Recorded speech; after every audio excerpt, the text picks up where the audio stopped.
তার আনুষ্ঠানিকভাবে কয়েকটি নাম আমরা আপনাদের জানাবো, খুব সংক্ষিপ্ত। সেটা মালদা আর মুর্শিদাবাদ,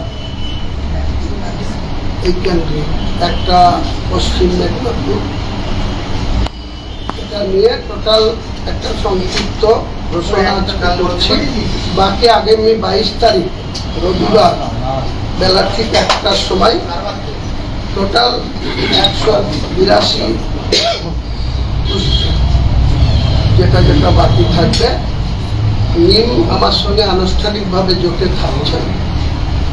কাজেই আগামী 22 তারিখে নিমে কোন কোন আসনে লড়বে, আর আমরা টোটাল 182-র মধ্যে আমরা কত আসনে লড়ব সেটা আপনাদেরকে পরিষ্কার করব। তাই বাংলার মুখ্যমন্ত্রী যে কথা কাল নিজেই বলেছেন, স্বীকার করেছেন যে পুরনো RSS এর কাজে যারা বাবরি মসজিদ ভেঙেছে, যে RSS, তিনার সঙ্গে ওনার সুসম্পর্ক ছিল, সেটা কাল প্রমাণ করেছে।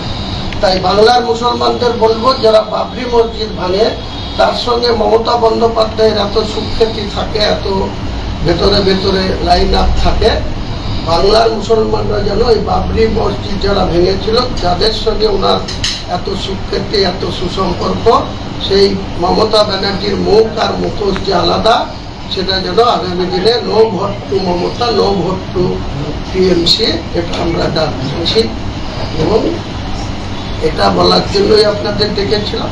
এবং